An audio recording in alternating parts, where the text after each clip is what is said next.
I'm not particularly a religious person. I never really connected with the idea of believing in a god or a devil. Something like religion never really resonated with me until the night a few of my friends and I explored the Lockwood house.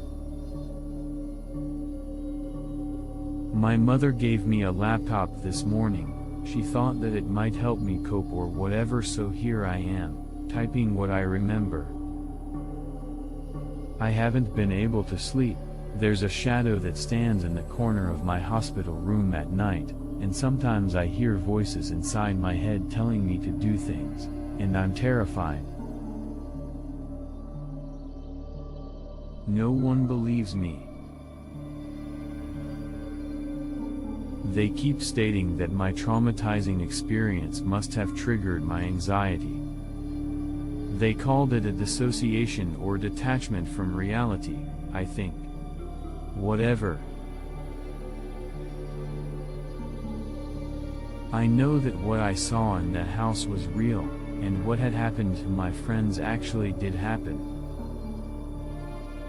We just wanted an experience. We never really stopped to evaluate the risks that might come with it. I guess I'll start from the beginning. It was Friday morning, and I decided to kill some time in the library across from my high school. The greatest thing about being in a library was the calming atmosphere. I leaned forward on the worn sofa and rolled my eyes as I turned the page. What? I scoffed. Why is this even a thing someone would think is even remotely attractive? I am a lot to handle, but I can assure you that you'll have fun handling me, love. Seriously? I've met drunk perverts hanging outside of bars with better pickup lines than that, I thought to myself. I didn't think it could get any cringier until I read the next line. My heart did an unexpected flip. Startled by his bizarrely attractive smile, I frowned inwardly. You know what you really need instead of a creepy-ass stalker boyfriend? A cardiology consult so annoying, I sighed. How is this tripe a bestseller? What's annoying? Oh, shit. I squeaked. I sat upright and turned around, instinctively about to clog the person when I realized who it was. Harlan leaned up against the wall with a tilted smirk on his face. He stood between me and the fluorescents. Harlan was a fellow classmate and a friend of Mark's, who was an older guy Albie, and I guess Harlan hung out with. Harlan was a tall, attractive guy with an athletic build, short obsidian hair, and gray eyes. To quote the main character in the novel, Harlan was the kind of trouble smarter girls than I had fallen into with disastrous results and a few regrets. My cheeks flushed and I closed the book as he cocked his head at me. Did I seriously scare you? He joked, but his smile faltered slightly as I glared up at him. Dude, I groaned. Don't sneak up on me like that. What? I didn't sneak, he crossed his arms over his chest in protest. No sneaking was involved. I just walked over here.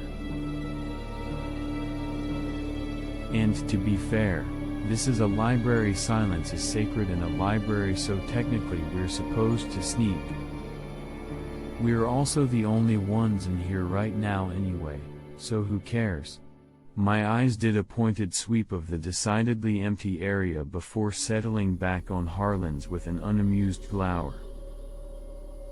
Yeah, I said. I'm pretty sure the 0 other people in here appreciate the deceptive aura of calm. What are you doing here? Well, actually I was doing some research for a paper I'm writing for English. He tightened his grip on his book bag. "I was told I'd find you here," he explained. "Why?" I asked. "I didn't tell anyone that I was here. I've got my ways of tracking people down." When he saw my expression, Harlan rolled his eyes. "Oh, come on, Kaya. I'm just kidding. Is it really that weird that I happen to be in here the same time as you? I guess not. I'll let you get back to reading, then." "Oh," he started. "I almost forgot. Meet us down at the Love Triangle for lunch. I found a cool place for us to urbex. My friends and I loved urban exploring. Most of the time it was exciting and exhilarating. Sometimes it was a challenge. Some places were remote enough that you could simply walk in through the front door like a welcome visitor. Other times we would be forced to climb up over fences or crawl through windows. There was this one time we decided to check out a drainage tunnel because a few people have sworn they heard ominous laughter coming from it. Water seeped into our clothes and we shivered at the coldness. I remember that I cracked a joke about the movie IT when we suddenly heard a loud boom right next to our heads. I have no idea what caused the sound, but I doubt that it was anything paranormal. I was in the middle of stabbing at a large crouton with my fork when Harlan, Albie, and Jessica took their seats at the table. "Hey, Kaya," Albie said as he sat down beside me. Albie and I have been friends since we were little. He was a skinny black guy with a box fade haircut and light brown eyes. We were neither popular nor unpopular. We were what some people called drifters and, according to Albie, those whose social standings meant that if he made random eye contact with someone in the halls he would probably get a nod back, and maybe even a quick "Hey" or "What's up." If you didn't know us personally you'd likely assume that we were siblings, especially with the way we acted around each other most of the time.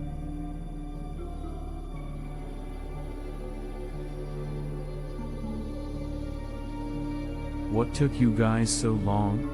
I asked, pointing my fork in his direction. "It was my fault." "I'm sorry," he grumbled, as he unzipped his lunch bag. "Mr. Goldblum chastised me for like 10 minutes.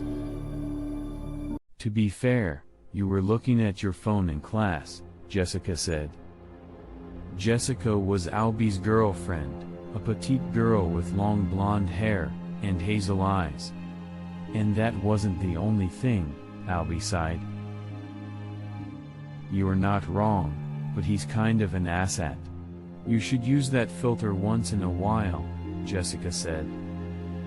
"Oh baby, since when have you known me to have such a filter?" "Oh please," I scoffed. "You just choose not to use it." Albie gave me a frown and tossed a baby carrot my way, which I was able to dodge easily. Harlan cleared his throat as he pulled out his phone. "So, shall we get to it, then?" From what we could find, the Lockwood house had been abandoned for years now, but a few people who have walked the trail close to the place have claimed they could see the spirits of the family walking around inside, and others had even heard music coming from the house.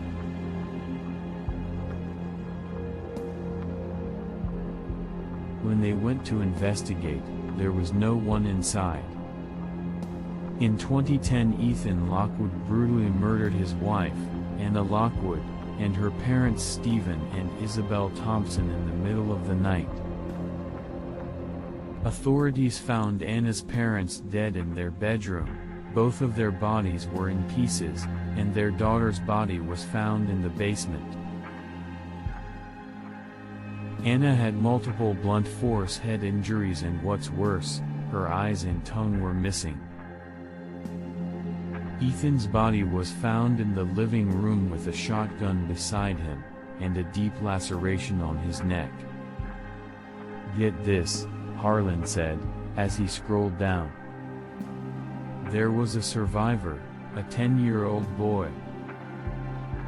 He also had a twin brother, but he was never found. Holy crap. What happened to the boy who survived? I asked. I don't know. I guess that part was kept confidential, Albie said. For the boy's protection, I guess. Poor baby, Jessica frowned. So, Harlan said. Are you guys up for it? Currency. We all crawled into Harlan's truck around 6 p.m. and headed to the Lockwood house. Albie took his video recorder and held it in front of his face. Hey, what's up guys, gals, and non-binary folks? Albie spoke with conviction as he stared wide-eyed in the video recorder. We're going to prove that ghosts are real. I rolled down the window and glanced out at the scenery. I laughed to myself when we passed a large cornfield. Guys, this seriously looks like we're going straight into a modern-day horror film. It really does, Jessica agreed. I can already feel this place, I'm beginning to sweat all over, Albie exclaimed as he turned his camera to the window then back on himself. Like something about this place isn't right at all. That's pretty understandable, considering, Harlan said, turning down a gravel road. We're gonna receive a ton of views for this. Albie smiled. He turned the camera toward Harlan, who waved back from the review mirror. Dude, Harlan chuckled. I bet some of these viewers are going to think you're crazy because you're willing to allow something to throw you across the room and possibly murder you for content. We pulled up to the gate in front of the two-story colonial home. There was already a green van parked outside the gate to the property. Mark greeted us at the gate with a colorful bottle of vodka. Mark was an average-looking guy in his early 20s with shaggy brown hair and brown eyes. He raised the bottle in his right hand with shot glasses in the other. Hey, guys, Mark handed each of us a shot glass. Did you get here all right? Oh yeah. I've driven past this place a couple of times, I didn't even need the GPS, Harlan said. This definitely screams illegal. I commented, pointedly toward the large house. Only if we get caught, but this place is abandoned, so I doubt we'll get into any trouble with the law, Harlan said. I'm giving you alcohol, and you're more worried about breaking and entering? Mark laughed. Albie took his shot and made a face. This tastes like Toucan Sam fucked me. Ew, Jessica grimaced. Harlan and I laughed. Mark only snorted. After we each had several shots of vodka, we got ready. We each grabbed a headlight in order to keep our hands free, gloves, and disposable face masks, and placed them into our backpacks, along with first aid, just in case. Mark had been urbexing for a while, and he was always prepared with supplies just in case anyone forgot to bring something. So, what happens if we're not alone in the house? Jessica asked. Even though urbex sites are technically abandoned, that didn't mean you wouldn't run into other people inside like squatters or addicts, and they may not react well to seeing a stranger in their space. It's a good thing I brought this along, Mark said. He pushed his jacket aside and revealed a handgun tucked inside its holster. Holy crap, man, Harlan said. I can't believe you brought a gun, Albie said. Jessica and I were speechless. It's a good idea to bring some sort of self-defense tool just in case your physical safety is threatened, but bringing something like a gun raises the risk of you accidentally injuring yourself. Of course I did. It's always good to carry protection, Mark explained. A few minutes after, the five of us walked up to the large rusted gate. With a little bit of work, we each slipped through the bars and headed up to the house. You know those haunted attractions where people dress up in order to scare the shit out of you, except it's actual demons and they're going to steal your soul. Jessica smiled beside Albie, who threaded his fingers through hers. It's actually kinda thrilling. Awesome, Harlan smirked. I'm glad you sound so optimistic about it. I tried to be. We stepped up onto the porch, which wrapped around the front of the house. The paint on the door was chipped with age in places. Are you guys ready? Harlan asked.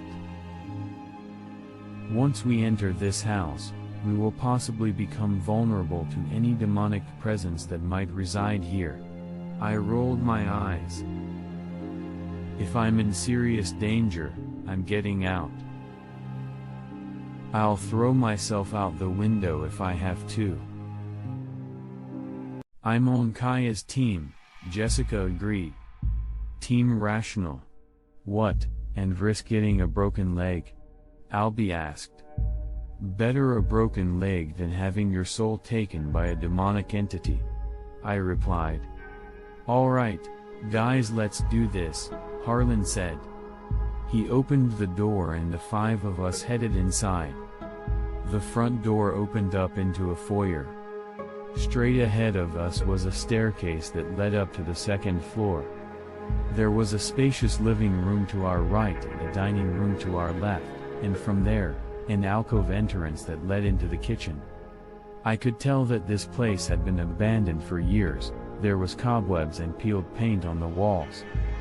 There were remnants of furniture left ripped, dismantled, and stained, which laid disorderly on the floor of the living room, reminding me of death.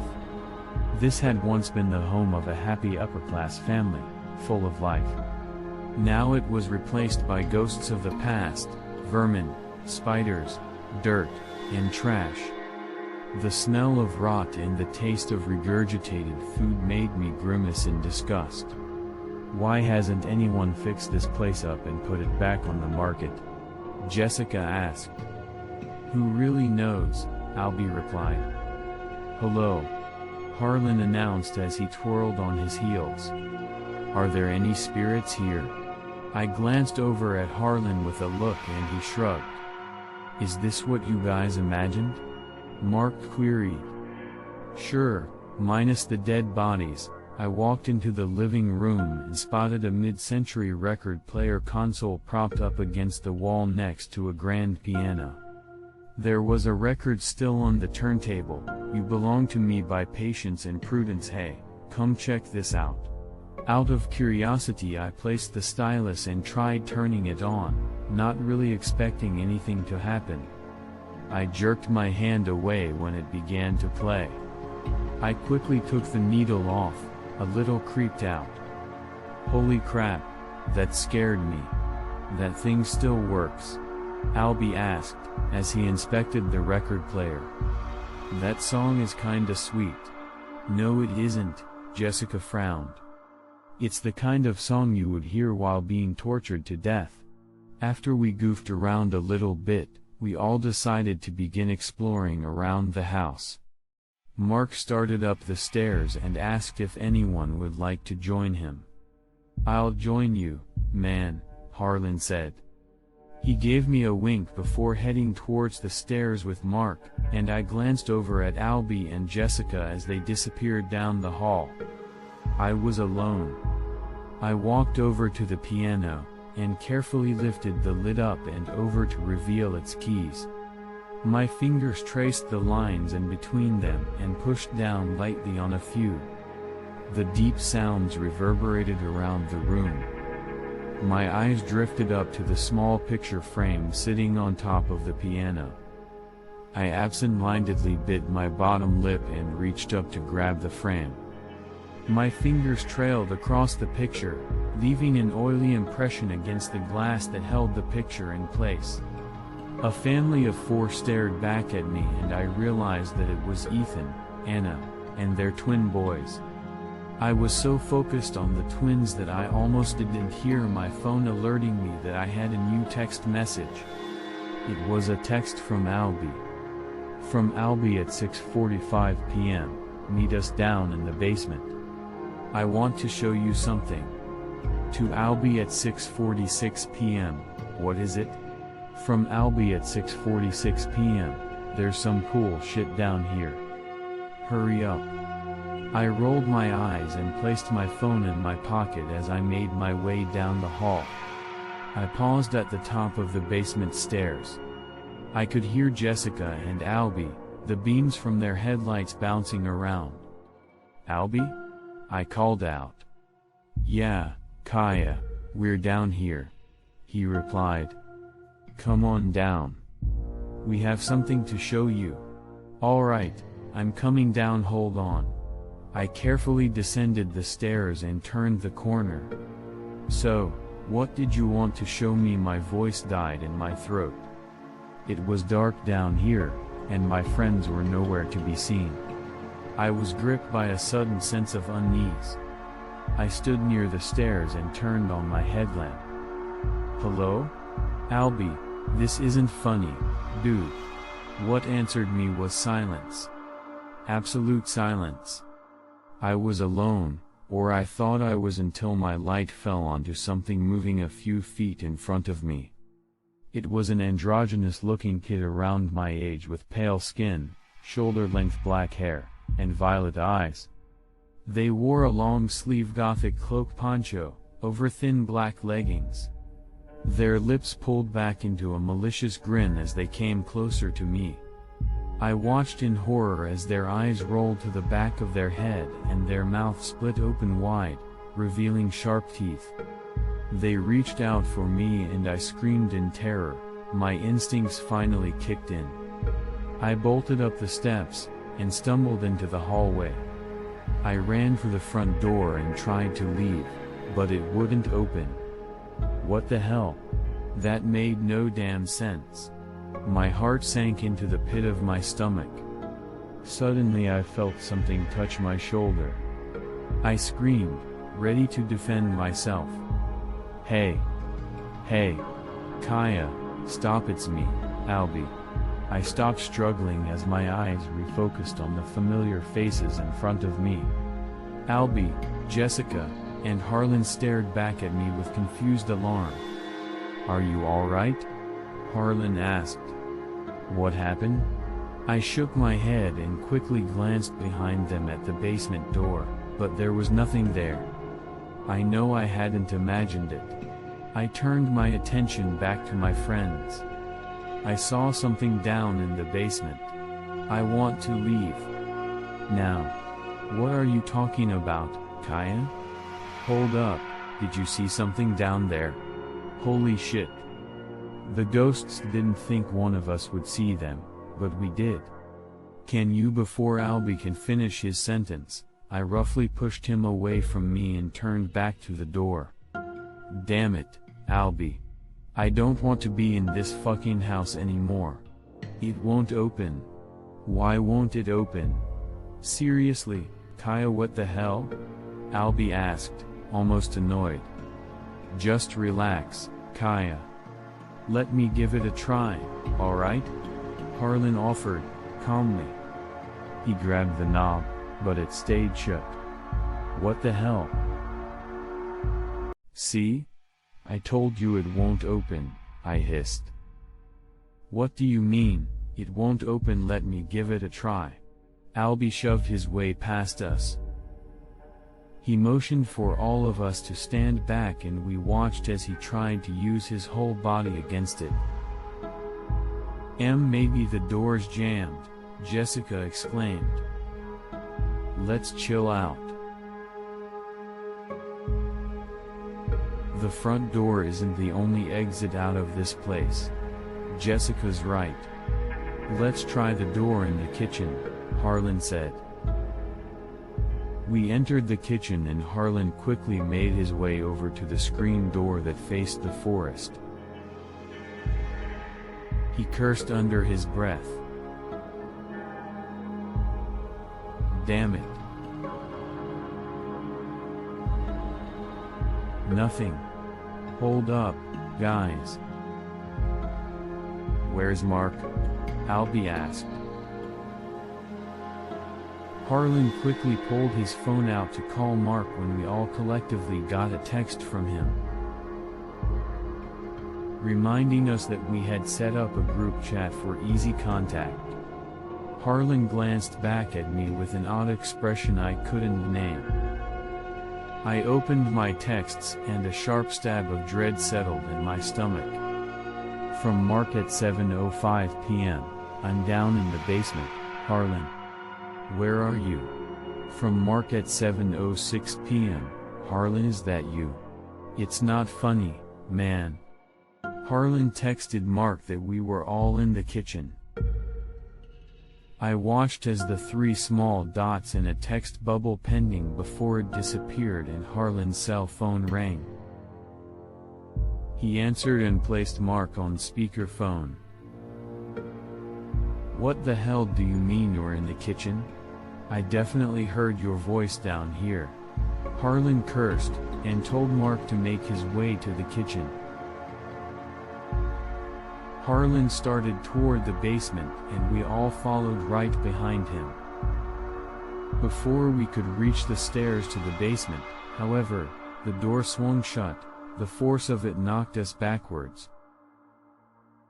We heard Mark's gun go off several times followed by his piercing screams of terror before they were abruptly cut short. In our inebriated panic, I failed at the last second to realize we were all running in different directions. I remember running up the stairs and locking the bathroom door behind me. My heart pounded painfully against my ribcage as I fumbled for my phone, thankful that it hadn't fallen out of my pocket. I willed myself to control my sobs and called 911. But for some reason my call wouldn't go through. No. Fuck, please no. I collapsed against the bathtub and cried into my sleeves. Paranoia nearly consumed me once I thought of my friends and every horrible scenario, and I received a text from Albie. I looked at it confused. I wiped the snot from my face and quickly texted him back. How in the hell was I able to receive his texts when I couldn't get a hold of the cops? From Albie at 7:20 p.m. Apparently we can contact each other in this house, but our phone service seems to be cut off from the outside world. Where are you? What the hell is going on in this place? To Albie at 7:21 p.m., I'm in the upstairs bathroom. Do you know where Harlan and Jess are? From Albie at 7:25 p.m., Jess is with me. I don't know where Harlan is. My stomach dropped, but before I could reply Albie sent another text, and what I read made my blood run cold. From Albie at 7:25 p.m., there is something moving in the hallway outside the room we are in. Stay quiet and keep your phone on silent. If we need to contact each other, use text. It was around 30 minutes after when Albie replied with another text updating me with their situation. The thing stalking outside their room a while ago was gone now, and it hadn't come back. From Albie at 8 p.m, we're going to make our way to you. Stay where you are to Albie at 8:02 p.m, okay? Be careful. I slowly got to my feet and set my phone down beside the sink and took a deep breath to level my breathing. Suddenly, I heard something pound against the door. I screamed and stumbled backward. Holy shit. Kaya? It was Harlan. Kaya, is that you? Harlan. I collected myself and made my way over to the bathroom door. I walked into the hallway, relieved that I wasn't alone anymore. Harlan was safe, thank God. Oh my God, Harlan, I'm so glad you're, I gasped, and I stumbled forward as the door behind me slammed shut.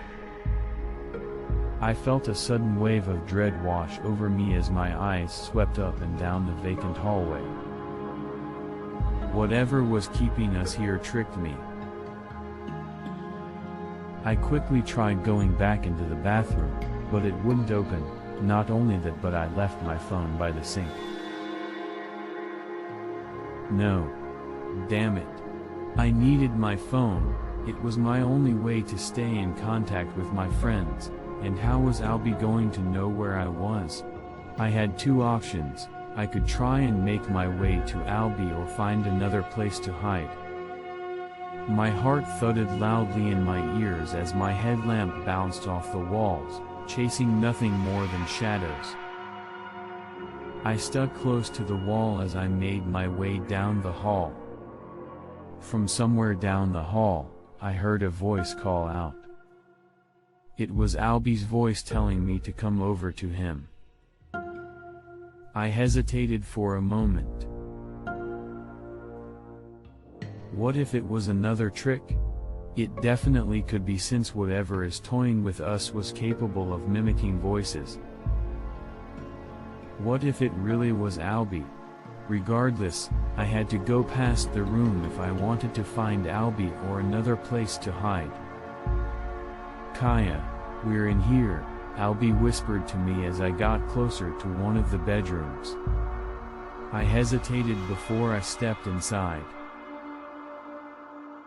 The bedroom smelled awful, like rotten meat hung out in the sun for too long. My headlamp's light swept the room until it landed on a lone figure lying face up on the bed.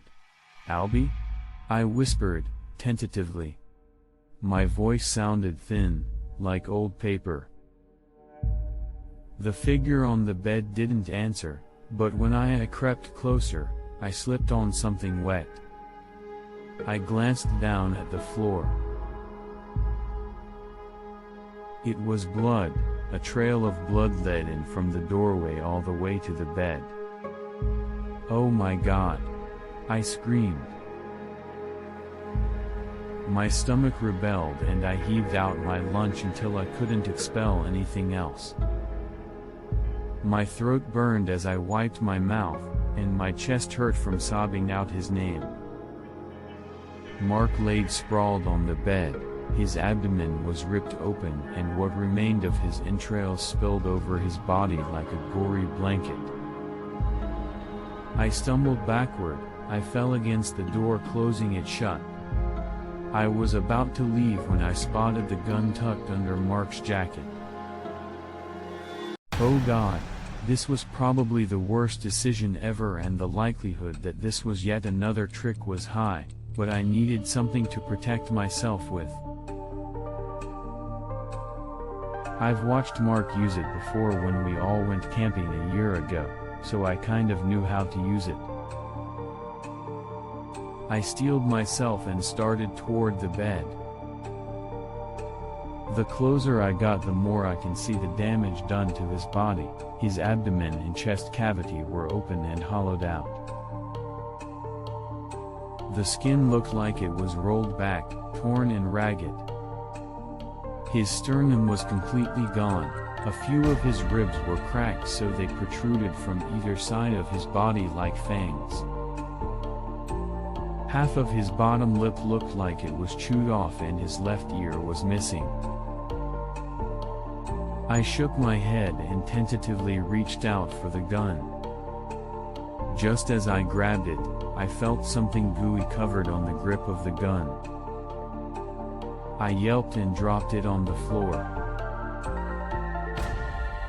I cursed and bent down to pick it up. Once I did, I wiped the substance off with my sleeve with a grimace and made sure the safety was on. I was tucking it into my jacket pocket when something dripped onto my hand. I looked up and saw Mark, or what used to be Mark, looming over me from the ceiling like Spider-Man. His eyes were oily black, his face twisted in an agonized and vengeful expression. Before I could move, he threw himself at me. Somehow, I managed to dodge him and wrench the door open, hitting Mark as he lunged at me. The blow was hard enough that it sent Mark sprawling across the floor. I rushed out of the room and back into the empty hallway. I took a chance and looked back, but Mark wasn't there. When I reached the end of the hallway, I felt hands grab me and pull me around the corner. I opened my mouth to scream, but a hand clamped over my mouth, silencing me. Panic cut through my body like a hot blade, and newfound adrenaline flooded my system as I twisted and shoved at the person holding me immobile. "Kaya, stop," Albie hissed. "It's me." I turned around and my eyes widened with tears as Albie released his hand from my mouth, and Jessica pulled me into a hug as I told them what happened. Albie pointed towards the stairs and motioned for us to follow. Albie led us into the foyer.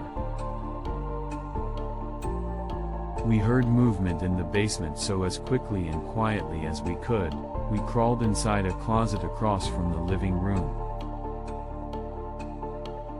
"What are we going to do?" Jessica asked. "We have no weapons. I found this on Mark's body," I exclaimed as I showed them the handgun. Albie got to his feet. "Ah, crap, I'm going to be right back." I left my camera in the kitchen. "What? Hell no," I hissed.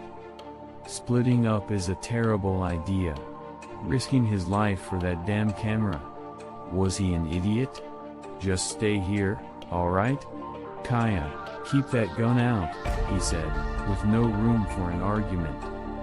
"Whatever this thing is, it can mimic our voices, so we'll need a password to distinguish them from us."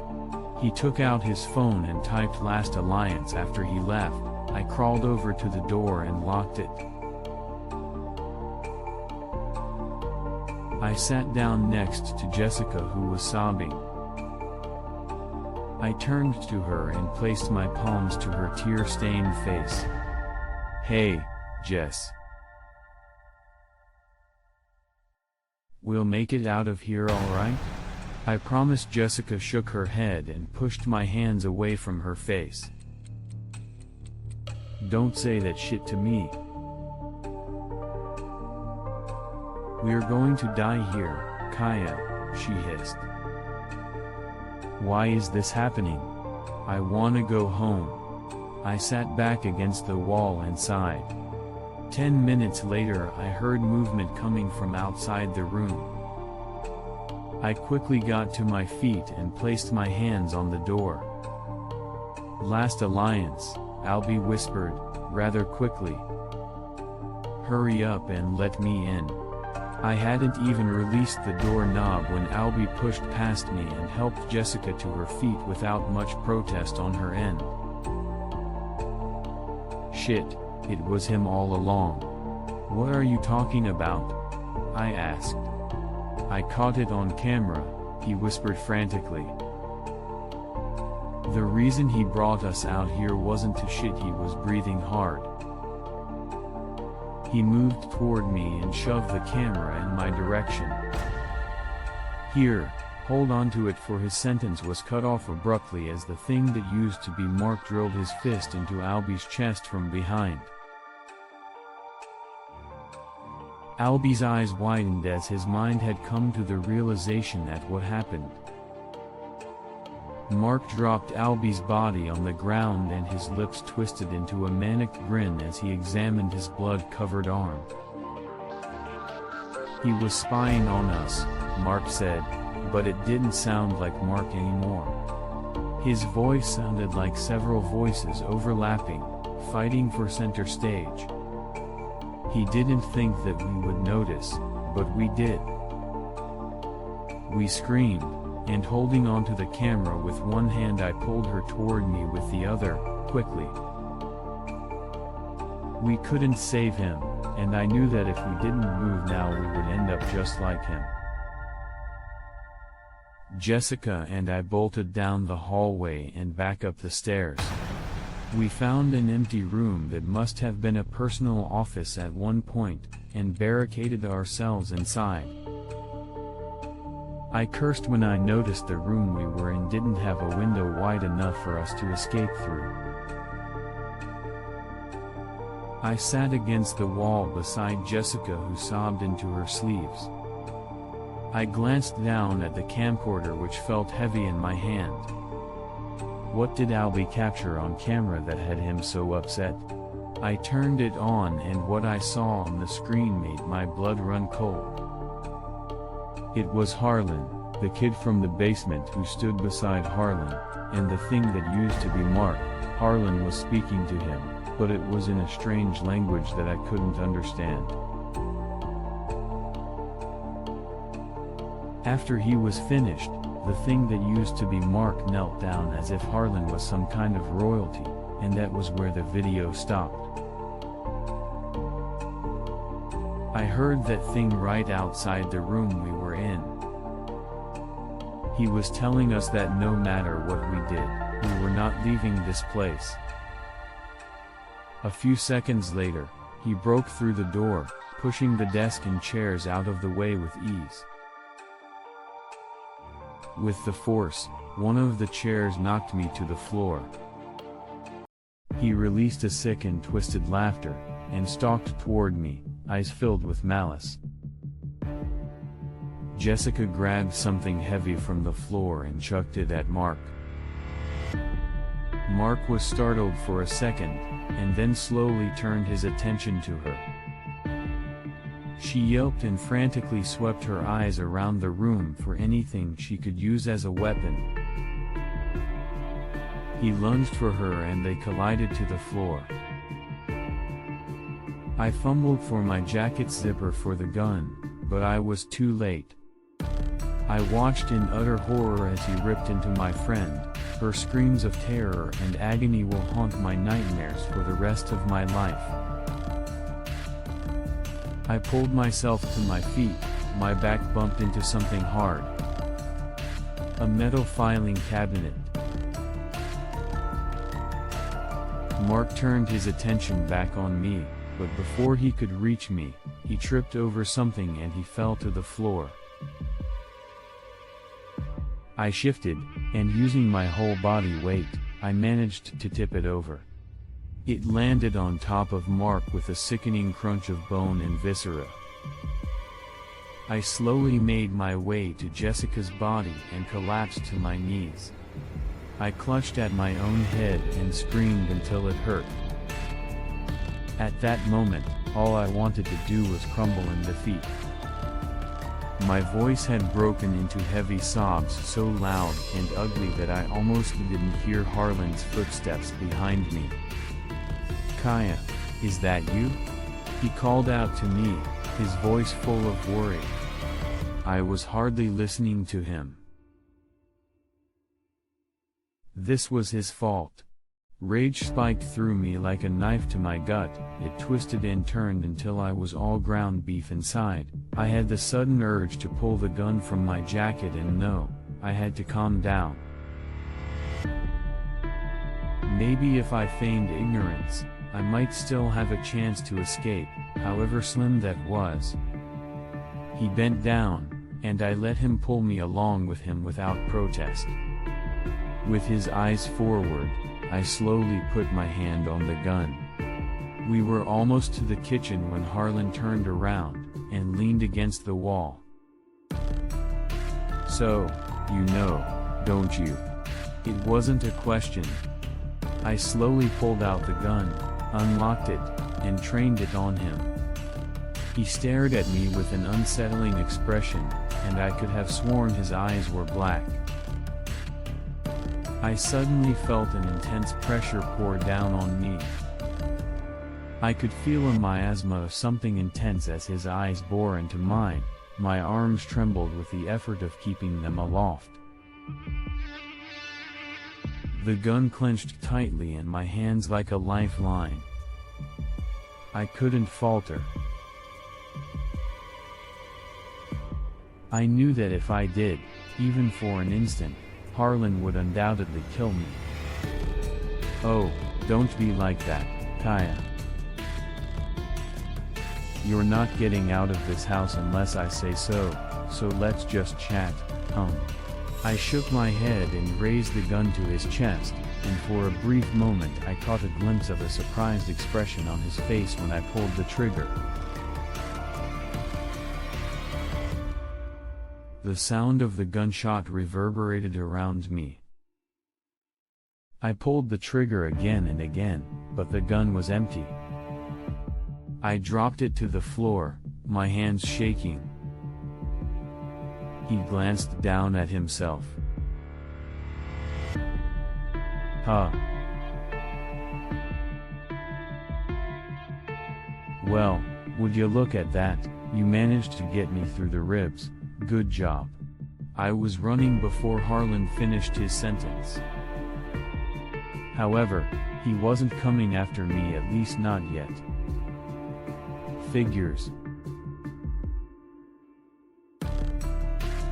I couldn't leave this place, so he had no reason to put much effort into the chase.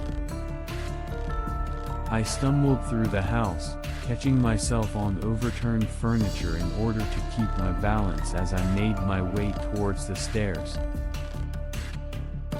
I tripped over something and I caught myself against the wall across from the stairs. I paused for a moment to catch my breath. The house seemed to resonate with his manic laughter. I glanced behind me, and I felt a wave of cold dread as he sauntered toward me down the hall. Hands in his pockets, with an almost amused expression. "Where do you think you're going, Kaya?" he asked. "Didn't I tell you before?" The words, "There is no escape," suddenly appeared all over the walls in blood. I cursed, and pushed myself off the wall and bolted up the steps, down the hall, and into one of the bedrooms and quickly closed the door.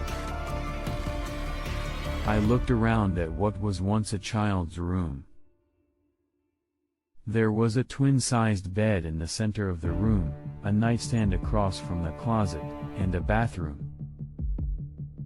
I spotted a decent-sized window and I ran over to it, but it wouldn't open, and I cursed when there was nothing around me to break it with. Without any time to come up with a plan, I quickly slid underneath the bed and turned off my headlamp. I immediately cursed at myself again. Of all the places to hide, I chose the first place anyone would look. I contemplated whether or not to find another hiding place, but before I could move I heard him make his way down the hall singing that creepy-ass song. "My honey, I know with the dawn that you will be gone, but tonight you belong to me. Just little ol' me. The bedroom door opened. I covered my mouth and tried to silence my breathing, hoping to God that he wouldn't find me under the bed. I watched in fear as he closed the door behind him and made his way over to the bed. The bed dipped slightly as Harlan's weight sank onto it. He told me things I didn't want to hear and more. This monster, this demon slithered into our lives just for all of this to happen. My eyes widened and I tucked my arms to my sides. The wooden bed frame gave a protest above me as Harlan laid down on top of it. Then he sighed, almost forlorn. This was my brother's room, you know. Coming back here brings back so many memories. Right after he said that, I felt something prickle behind my eyelids. I shut my eyes tightly as gruesome scenes appeared inside my head. There was so much blood, and images shown of a young boy in pajamas stalking through the house with an axe in his hands, picking off his family members one by one, doing things a normal child his size wouldn't be able to do, but Harlan was anything but normal. I felt bile rise in my throat, but I managed to keep it down. The final stage of grief is acceptance, Kaya, he said. His cruel voice brought me back to the present. You have a lot of spirit, I like that. I'm also in a good mood, so I'll give you two options. You can either die here or you can become an important piece in my domino set. You should be grateful that I'm even giving you an option. So, what's it going to be? I opened my mouth and closed it again. What was I supposed to say to something like that? What was going to happen to me if I said yes? If I said no? A low growl yes, a growl rumbled above me and I felt something snag my ankle. I panicked, my fingers tore into the wooden floor as I was dragged out from underneath the bed. I was thrown across the room. Pain shot up my back as something bit into my spine. Harlan straightened up and started toward me. I quickly averted my gaze. The panic swarmed all over me like a hive of angry bees. Why are you doing this? I asked, my breath hitched between sobs. Harlan knelt down in front of me. Hey, look at me, Kaya. Absolute terror gripped me as he forced me to look at him. His features weren't human, the light of the moon highlighted the inhuman planes of his face. Black, spidery thread-like lines creeped around his forehead and right beneath his oily black eyes. His mouth had split open, wider than any human mouth was capable of. His nails grew long and sharp against my chin. It was mesmerizing. Fascinating, almost like watching a lion's face before it tears yours off. Suddenly, I couldn't breathe, my lungs felt swollen and inflamed, my hands came up to my throat as I coughed and wheezed. Was this an asthma attack? No, it was Harlan. When I ask you a question, do not answer it with another question, do you understand? He snarled. You will understand why when you arrive. Now, will it be a yes or a no? His features calmed and he looked human again, and whatever power on me broke, it allowed me to inhale sharply. I gasped.